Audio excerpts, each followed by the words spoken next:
Welcome to the PA Books podcast.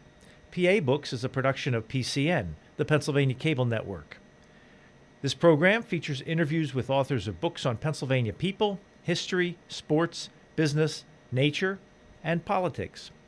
While the focus is always on Pennsylvania, topics like the Revolutionary War, the Battle of Gettysburg, the Industrial Revolution, the coal and steel industries, and authors like John Updike, David McCullough, and John Grogan have a universal appeal. We hope you enjoy this podcast.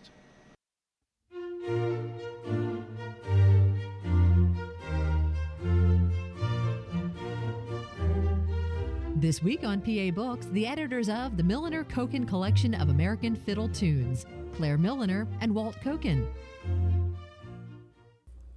Clare Milliner, you are the Milliner of the Milliner-Koken collection of American fiddle tunes. Just what is this book?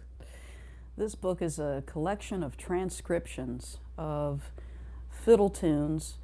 The transcriptions are taken note by note from the original source recording as far back as we could get it, or usually the seminal recording that introduced the tune into the old-time repertoire. And I started writing down these tunes as I was learning them, just so I could remember them. I find that I'm a more visual person, perhaps, than an oral person. And so I found that when I learned a tune, I couldn't retain it the next time I tried to play it. But if I wrote it down, there it was in front of me, so that I could learn it, and I could also learn the little turns of phrase, the little special notes that gave it that extra sound. You use the phrase the old-time repertoire. For people who don't know, what is that? What is old-time music? It's traditional music that grew up mainly in the mountains of the South, but was brought over by Irish and Scottish and English and German and everyone else, and grew up in America and was heavily influenced by African Americans that were living in the South at the time. And so it all became jumbled up and created this wonderful genre of distinctly American tunes. So old-time music is the old-time mountain music or the traditional music of America, as opposed to bluegrass, which grew out of it, country music, which grew out of it, and as opposed to Irish, which is its own genre. Walt Koken, you are the Koken part of this book. How did you get involved in old-time music? Oh, well, I can't remember. It was a while ago, and I was back in about 1959. My brother came home with a guitar and showed me some chords and said, "Why don't you get a banjo? We'll make some money."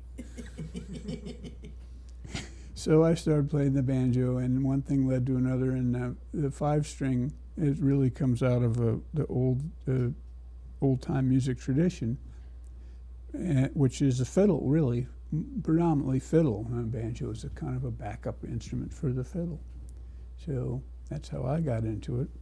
And then I played in a band in which the fiddle player died back in the 60s. And so not being able to find a fiddle player who wanted to play, I began playing the fiddle then too, so yeah.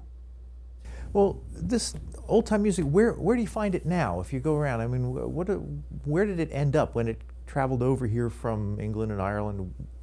Where did people play it? Well, it was passed down.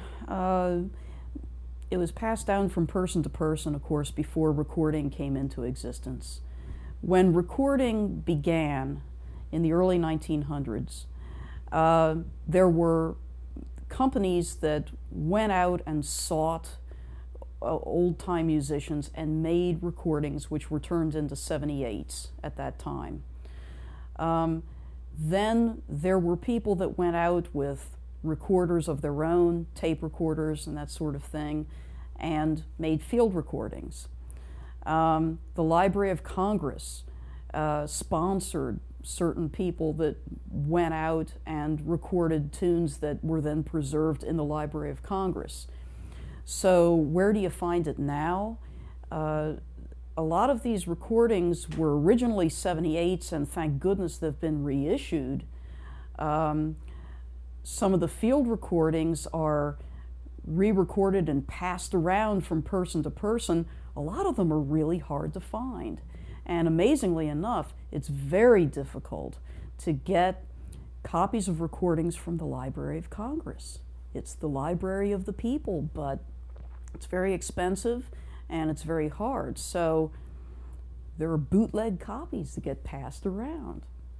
But I got a lot of the tunes from reissues and from field recordings that have been copied over and over and passed to me.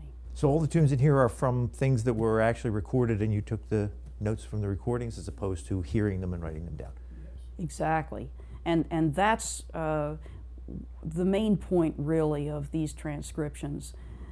As close as we could get it, they are note for note what the original fiddler was playing. And the reason for that, why is that? When you hear an old-time tune, it seems to me like it's a magic spell. It evokes a feeling, and many times that feeling or that memory is tied specifically to the notes, the turn of phrase that is used by the fiddler. When people hear it and then they try to recreate it and play it again, many times they remember it differently, or they play it differently, or they don't. And I did this too. I didn't remember the ending of certain phrases. So what I wanted to do was capture exactly the notes that these people were playing, to recreate and preserve that version of the tune. It's fine to have new versions. That's great. That's how it evolves.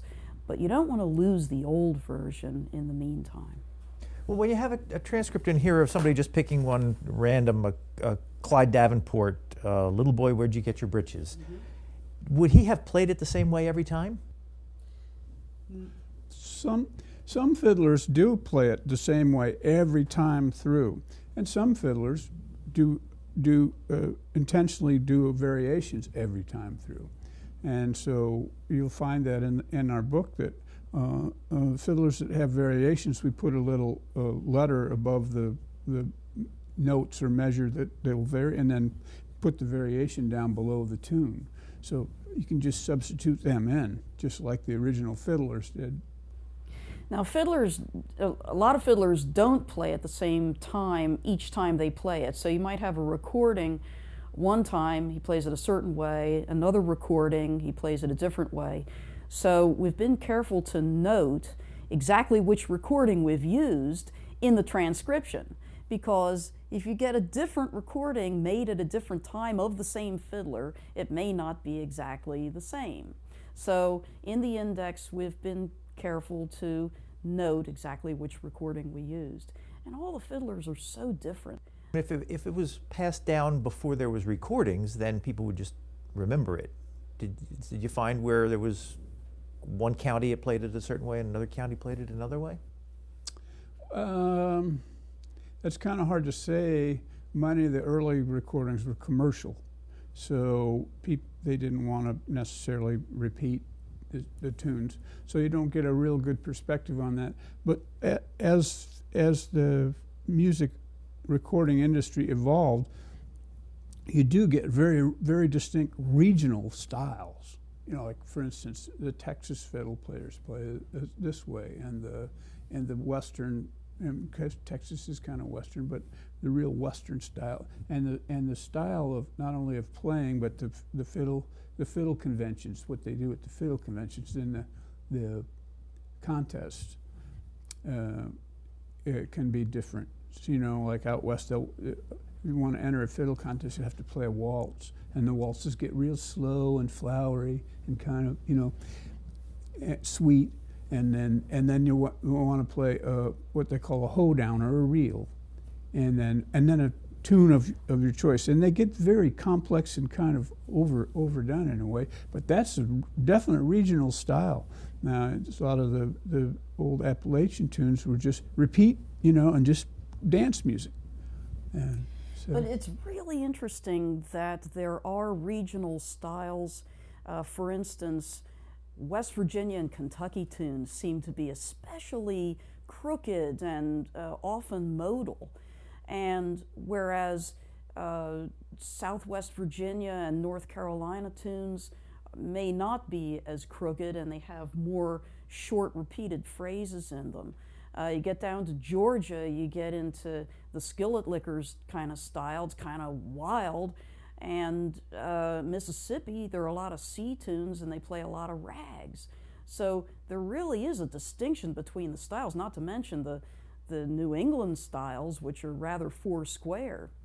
And it makes me wonder if the actual geography of the countryside has to do with how the music goes. I mean, you wander around those windy roads in West Virginia, and those tunes rather are windy.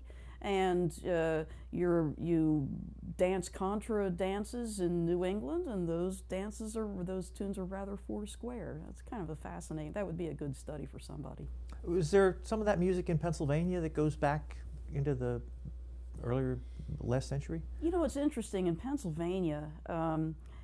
What we've been able to find out about the old tunes is that a lot of them were the ones that have been preserved. A lot of them were preserved by being written down, as opposed to having recordings of them. But a lot of them were fife tunes, like Revolutionary War fife tunes, and rather Irish-sounding reels. And so it makes me think they came in fairly early. But as there was a lot of population in Pennsylvania, and it seems to me that as the population grew, they brought in newer styles of music, and perhaps the old original style, the old fiddle tunes, were pushed out toward the western part of the state. Now, Samuel Bayard, back in the 40s, did a study where he went around and recorded the old fiddlers that were still playing in southwest Pennsylvania, and created two wonderful books, the little one called Hill Country Tunes and the second one called Dance to the Fiddle, March to the Fife. And he wrote down, he transcribed the tunes that he heard there. And so those Pennsylvania tunes are recorded in his books. And those tunes are a style that is really Appalachian. It's the northern end of the Appalachian, goes up into that part of the state. But for instance, tunes, we have a tune in our book from a fellow named Peter Krause, who was from north of Philadelphia somewhere. I think Berks County. And it's a polka. Now, the state music of Pennsylvania is a polka now. And of course, you always think of an accordion. But I think in the old days, talking about the 1700s or 1800s, why the music you could carry around on a horse was a fiddle. It's light and small. So, well, it's interesting about polkas too, because of course there was a heavy German influence in Pennsylvania, but also there are Irish polkas, and so there were a lot of Irish and German in Pennsylvania. So you do end up with a lot of polkas. Now, when we play in the band, we play lots of polkas. They're wonderful. But there was Peter Krause who played a number of very obscure, I guess they were his versions of certain tunes, very obscure tunes from Berks County, and he was Amish, I believe. He was an Amish fiddler. He appeared at the Brandywine Fiddlers Convention one year, and but other than that, there weren't many Pennsylvania fiddlers that are well known from the old days.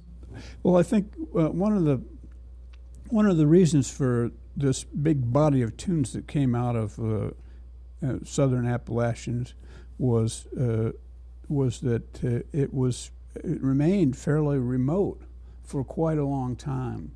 I remember back in the 70s going to fiddle conventions in Southwest Virginia and meeting people who didn't get electricity till 10 years prior to that.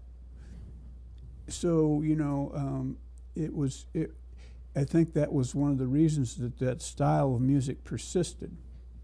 And so around the 1940s, going with the development of radio and recordings and everything, all of a sudden bluegrass, it was sort of the rock and roll of old-time music. And it's a more modern version of it, Well, before we get too far into this talking about it, let's listen to a tune and let people hear what it actually sounds like. Okay. Here's a tune that comes from a recording of a fellow named Marcus Martin from western North Carolina, and it's called Rocky Mountain.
When it was being played, where would you have heard it? Who played it, and what situations, settings did they play it in?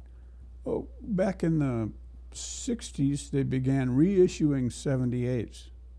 And now the record companies had gone into the mountains in the 20s and put out advertisements for people. They would pay $20 to come to Atlanta or to come to New York or New Jersey or somewhere and record. So there were all these old, it was a big and viable industry in those years. Were some of the people who were just ordinary mountain folk who recorded who became commercial successes? Some, there were some bands that were professional, like the Skillet Lickers. They were in Georgia, and I think they made a living doing it. I think they sold well over 1 million copies of their records, and were very popular. That's pretty big for the 1920s. Okay, so in the 1960s they began reissuing them on LPs, County Label and some other labels, and so for people like me who were interested in this kind of music, it was a gold mine. we'd been listening to recordings of the New Lost City Ramblers. Well, they'd been listening to these old 78s and more or less reproducing them in their own fashion, these old-time tunes. So it was really nice when the reissues came out, and we could all, hear the originals, and so.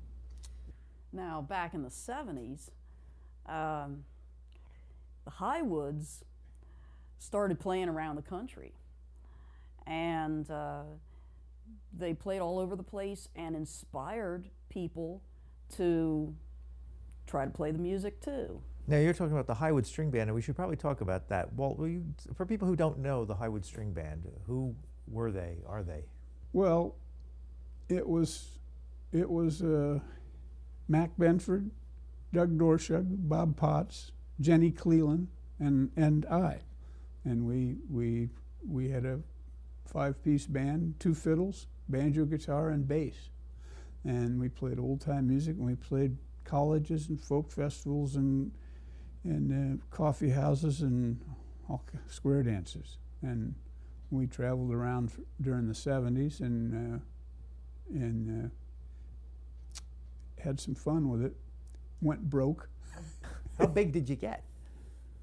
I don't know. I mean, in a certain sense, we got real big for old time music, but it wasn't a very commercial form of music. There are no copyrights on it. It's traditional. It's public domain, so we couldn't really drum up any interest as far as the industry goes. Nobody wanted to be an agent for us, so we did it all ourselves, and it got to be a little bit too much for us after a few years on the road. But we would go play at a college, and then they'd come back, and instead of getting a bigger audience, we would get more people in the audience who had started playing. And so they didn't want to pay to see you? Well, they still wanted to see them, but I guess they figured, well, if they can do it, I can do it, that kind of thing. But really, people come up to Walt all the time and say, oh yeah, I got into old-time music because of you, because of your band and you. And that's what happened here in Chester County. In the 70s, they played around this area, and the guys around here heard them. They were so inspired. I remember a friend of mine saying she was lying there at a festival going to sleep, and all of a sudden she heard this music. It was the Highwoods, and she said to her boyfriend, what is that? And so they got up, and it was just very exciting stuff. So everybody started trying to play this music. So in the 70s here, they would all get together. It was usually a Thursday night. Now that's because they were out chasing girls on Friday and Saturday night, but they would get together on Thursday night at somebody's house and play tunes. But then, you'd get people coming over and listening and partying and dancing and talking, and these guys were trying to play tunes, so it got too big. So then they would surreptitiously say, hey, let's meet over at Chris's house tonight, and don't tell anybody, but everybody would find out. So that went on all through the 70s. And finally, I got into it in the late 80s and started having tunes every Friday night. And then when Walt started living down here, everybody was really excited. Oh my God, it's Walt Koken living here, And so now we still have tunes every Saturday night, right here. How did you get interested in the music?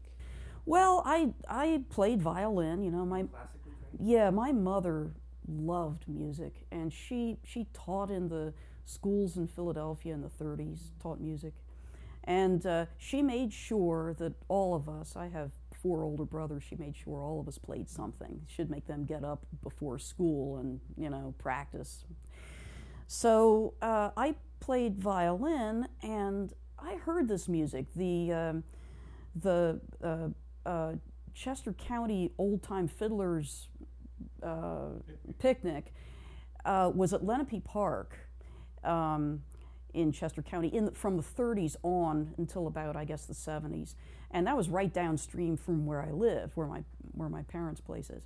And I went down there and I heard it. and it was intoxicating, and a lot of old guys sitting around and playing these tunes. So I had heard it, and some friends of my brother were playing it, and I tried to play the tunes, and it captured me because the tunes are simple in form, but they're subtle. They're very subtle, and they're haunting, and to me, as I said, they seem like magic spells to me. They evoke, each one is different and evokes a certain feeling or a certain memory. So I started trying to play it, and I hooked up with a good friend who was playing it, and he taught me a bunch of tunes, and one thing led to another, and just kept on playing. It's a way of life. The question people always ask is, what's the difference between a fiddle and a violin? Oh, well, yeah. The fiddle, the violin uses catgut strings, but with a fiddle you use the whole cat. It's the same instrument, it's just how you play it. Walt, do you have a difference between fiddle and violin? No. I guess there may be a bit different setup. A real pure violinist would use a gut strings or a synthetic gut, and probably a fiddle player would tend to use more steel. And the bridge on a fiddle would be a little bit flatter, so you're easier to play two strings than one. When you were with the Highwoods and you would learn a new tune, would you try to replicate what you heard the old timers do, or were there ways you adapted it, figuring you'd be in front of an audience on a stage as opposed to, say, playing for a dance? Well, there were many different approaches. Like each of us would bring something into the band at various times, and a lot of the fiddle tunes would get played over and over until we felt like they were ours, one way or another. And if we whether that was being as much as possible like the original recording or not, that would work itself out in time. So we Doug and Jenny would learn some Carter family tunes and bring them to the table, and Mac would learn some Charlie Poole tunes and bring them. A lot of this music we each knew before we were in the band, so it was ours. We made it, and it was up to date. And you made records? Yeah, we made 3 albums for Rounder, 3 LPs. Are they available now if people want to? There's one CD that Rounder put out that's a compilation of some of those 3 albums, and then I put out a CD of live performances from back in the 70s too, but that's sold out. And of course, small budget. I'm not sure if we want to reopen that issue financially. Well, before we run out of time, I want to listen to a couple more tunes. So why don't you play another tune for us? Let's give them leather breeches. All right.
What can you tell us about that tune? Well, I was busy writing down tunes, that I had heard, but I heard a couple guys play this tune, Leather Breeches. I thought that was the best thing I'd ever heard in my life. It was really exciting, and so I got myself a nice thick book of blank manuscript paper, and that was the first tune that I wrote down, for posterity, kind of. And I ended up filling up 10 books of 90 pages both sides of manuscript paper, but that was the first one. And just about this book, there's how many tunes in here? 1,404. Why 1,404? Well, I just kept writing down tunes, transcribing them, and Walt kept painstakingly taking them from my handwritten manuscript and putting them into the printed version through the Finale program. And I just kept writing them, and he kept putting them in, and finally he caught up to where I was, and that's when we stopped. It was on Pumpkin Vine from Buddy Thomas, and he wrote on the manuscript, Yahoo! Now, tell me about your instruments. First of all, what does it take to make a good fiddle? Well, it depends on how it sounds to you, I think. I mean, I don't know that much about instruments, to be honest with you, but this instrument, I have two fiddles. This one seems to project out. My other one seems to project toward me, and so it sounds real loud to me, but it doesn't sound very loud in the rest of the room. This is an American fiddle. It's a Roy from, where is it, Seattle? And I'm very happy with it. What about your fiddle? Well, it's a German, it's kind of, I think, a factory fiddle. It has a name in it. It's a Gennaro or something like that, but a friend of mine told me that was a made-up name, that it's just what they call factory fiddle. In Germany, they'd pass it from house to house, and each person would make a certain part of it. And it's just, so it was made in probably the 20s or so, and so but it's a nice sounding fiddle, and that's why I like it. I want to ask you, getting back to the book here, about some of the tunes in here. And first of all, do any of these have words? Some do, yeah. Some do. Those are mainly fiddle tunes and not songs. So if the fiddle tunes have words, it's words that maybe the fiddler sang spontaneously while they were playing it, or there are some words that go along with it. A lot of them are floater verses that are the same from tune to tune. We've tried to write down some of them, but that wasn't part of the comprehensive work that we did. I noticed in here that there's, they're in alphabetical order, so you have possum on the rail, then possum trot, then possum up a gum stump, then possum up a simmon tree. There are a lot of rabbit tunes, too, and a lot of chicken tunes. And pretty little cat, pretty little girl, pretty little Indian, pretty little miss, pretty little shoes, pretty little widow. Da-da-da-da, da-da-da-da, pretty little, I think, is Yeah, well, it's a mixture of a rural lifestyle and perhaps a nursery rhyme type couplets, and also I think a lot of our old time music now is based on the minstrel tradition, which was pretty much a parody of plantation life and the African Americans, but it was big time entertainment from about 1830s on, almost till the turn of the century there. And so it was really popular, and I think a lot of the tune names came from the minstrel tradition. Now maybe some of these tunes and songs weren't written down, so the names stuck. Like there's about 20 Liza Janes, and there are a lot of sugar in the gourds. There are a lot of cluck old hens. Are there tunes that are the same tune with multiple names? Yes. Oh, yeah. And no. Well, yes, yeah. Yes. Some tunes, there's the tune of 1,000 names, Too Young to Marry. That has 1,000,000 names, but then there are names that are the same name for a whole lot of different tunes. But there are a lot of place names in the names of the tunes, like rivers or mountains or towns, counties, like that. And they're also the names are fascinating. Some of them, I think, have to do with a conception of having a really good time or being in heaven, or like Sugar in the Gourd, having a really good time, or Patty, won't you drink some, or a lot of drinking tunes too. They are, yeah, and they're. John Cohen once said that they're young people's tunes.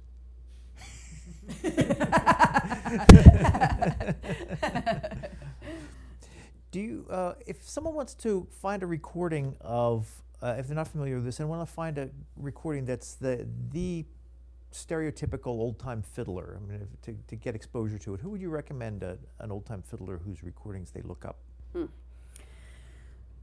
Well, there's, of course, there's Arthur Smith, and of course, there's Tommy Jarrell.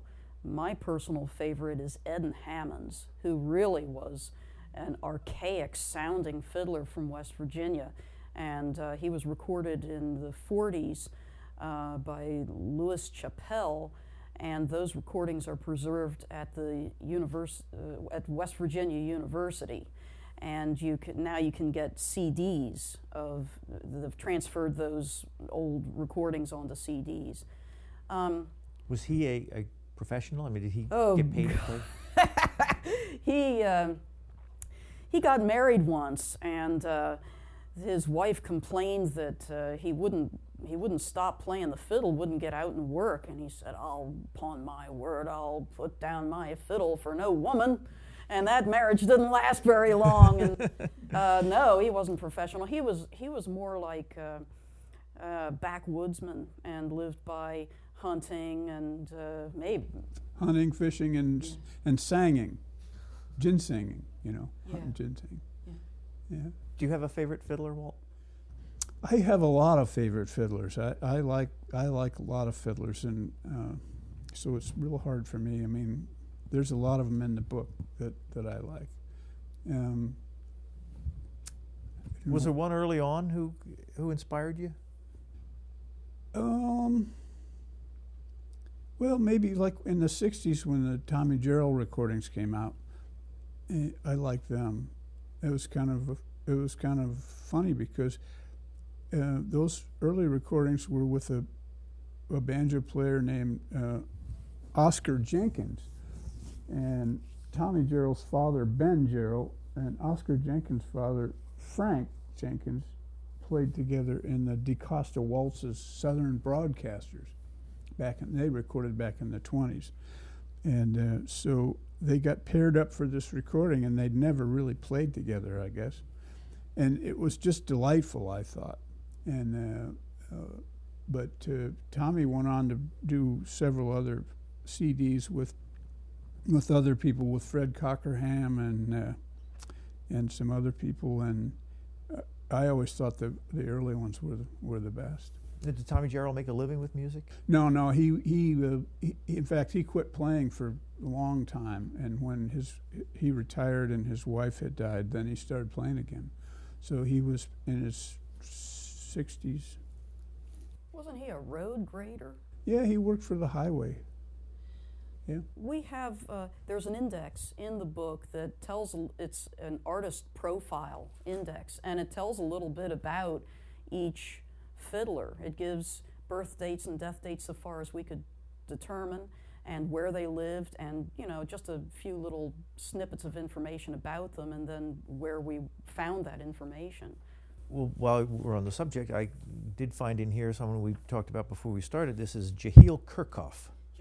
Jehiel Kirchhoff. Yeah. Well, there's an interesting character. He lived in northeastern Pennsylvania, and I believe he was originally of Ukrainian descent, and so he spoke in a very deliberate way. And there are a number of recordings of him, and he played just wild tunes like clarinet polka and what's that one that Pete plays? Chicken polka. Interesting. He played a gold mine of tunes from all over, not very regional at all. But he did travel quite a bit and apparently won lots and lots of fiddle contests. And he had gone blind later in life, and so the recordings that we have were made by young people who visited him, and just sort of field recordings. So Are they available, or did you just sort of hand them off from person to person? The ones we have have been given to us by some of the people who made them, but I noticed on the web you can go to Jehiel Kirchhoff, it's Kirkhuff, and there's still a CD that you can buy of his playing. So. And before we run out of time, I want you to play a couple more tunes. And you recorded, Walt, with the Highwoods, but you two have made a CD together, and you're also in a band. Do you want to tell us about the band? Yeah, we play with Pete Peterson and Kelly Allen. Pete plays banjo, and Kelly plays guitar. And we have the Orpheus Supertones. That's our name because my banjo is an Orpheum and Pete's is a supertone. And it was the best we could come up with.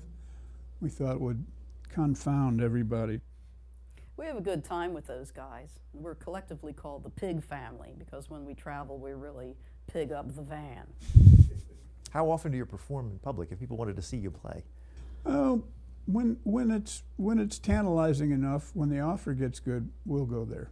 And we've done a California tour and a Southwest tour, and we've gone to Minnesota, and we've played in England, and so we'll go around and play if it's interesting. It's just kind of, none of us are ready to go on the road like Highwoods did and Barnstorm for nothing. Well, let's take a listen to another tune. Here's a tune from a French carpenter called Elzic's Farewell.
a tune from French Carpenter, who was a fiddler from Clay County, West Virginia, and back in the 60s and 70s, I think he recorded. And it's called what? Elzig's Farewell.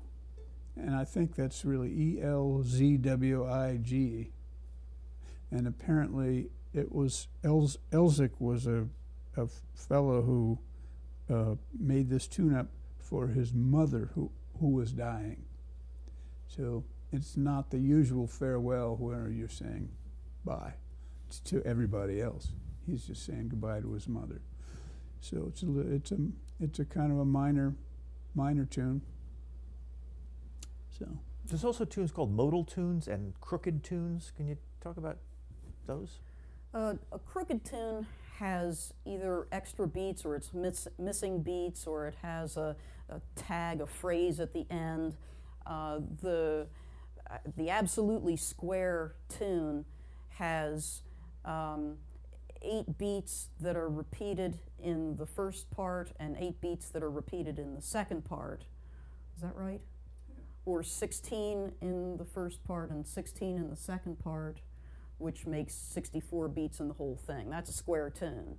But a lot of these tunes have an extra beat at the end, for instance, where you kind of catch a breath before you play the phrase again, so that's a crooked tune. Some of them are very, very crooked, with 3 beats in a phrase and then 5 beats in a phrase, and so there's all kinds of variations on that. Modal tunes are a little more complicated. Each key has its own scale, and the major scale is a certain pattern of notes, certain pattern of half steps and whole steps. A modal tune has a different pattern of whole steps and half steps. So you might have a minor third, a minor sounding thing, or you might have a minor seventh. A lot of Irish music has a flat 7, where it goes from, for instance, A to G and back again.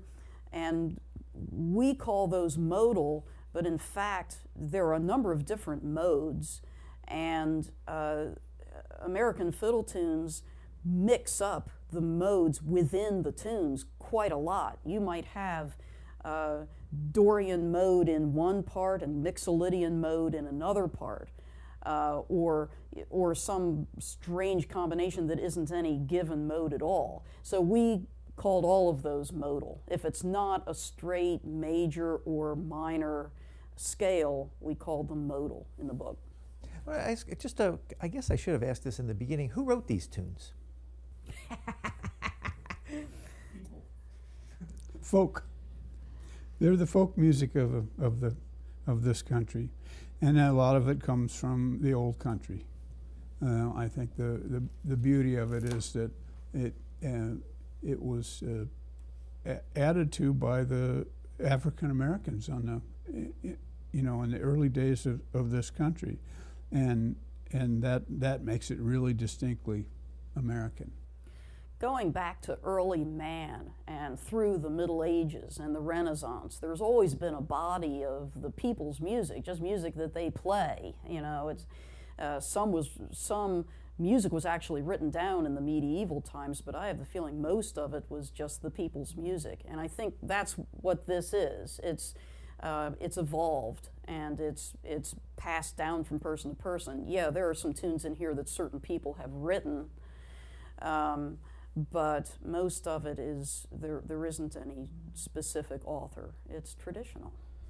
And you refer in here to a festival type of fiddling. What is festival fiddling? Well, I think that what we were trying to describe by saying that was that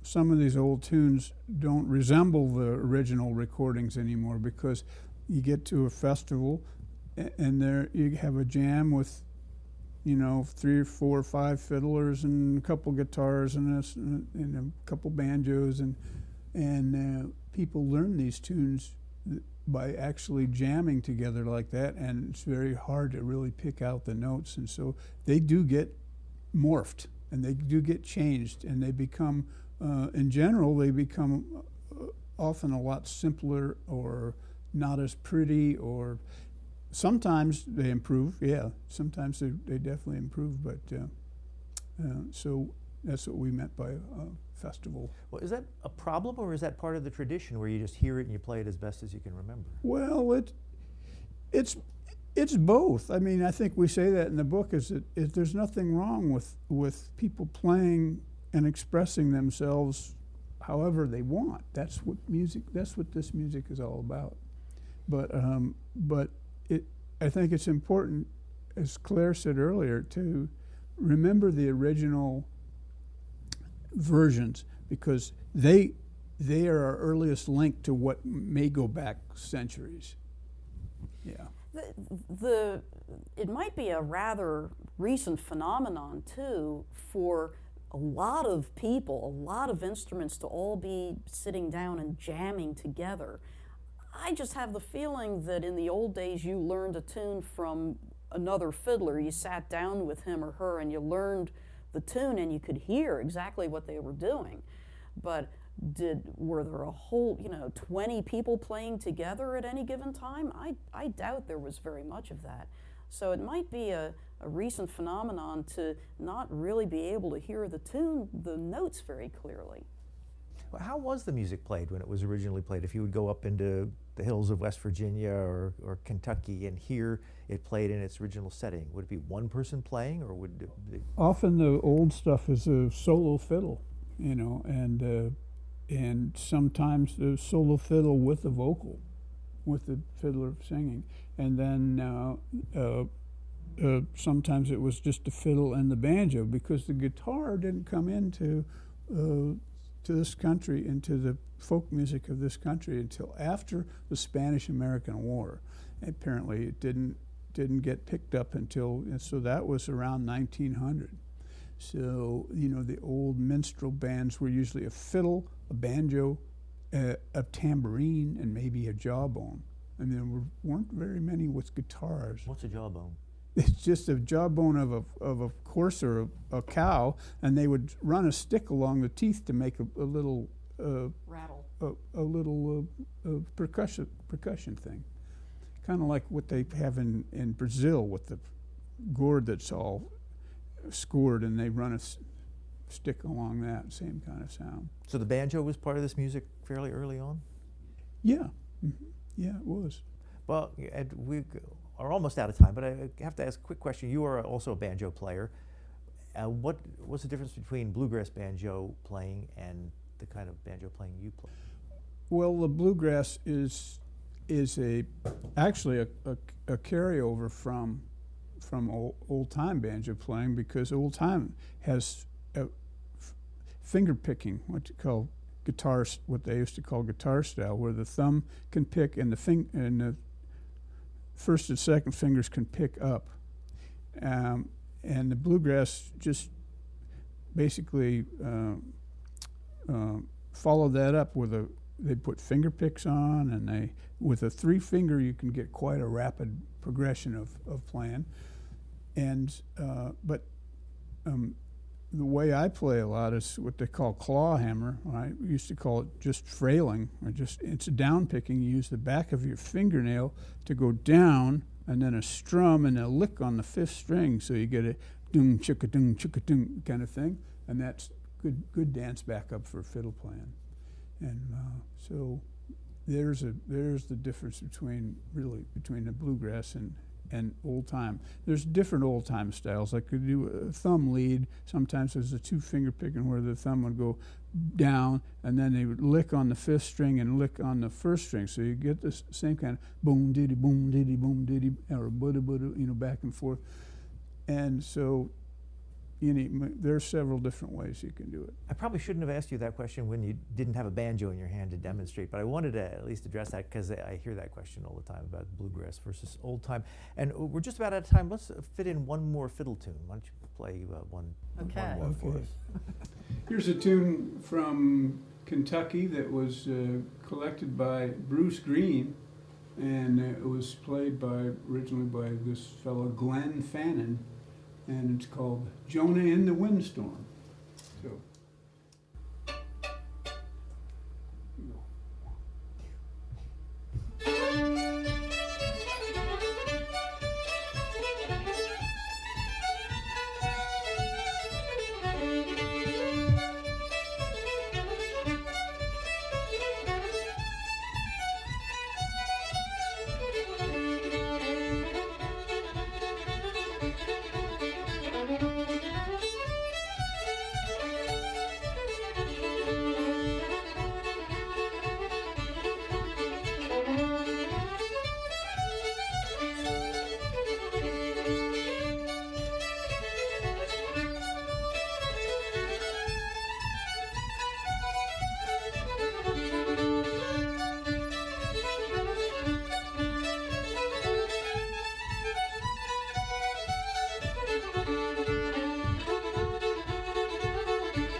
So if people now want to hear this music, if they want to see it in person or find it online, or how should they start? Well, you know, what I've come to find out, it's all over the internet now. You can download thousands of tunes onto your iPod and listen to them.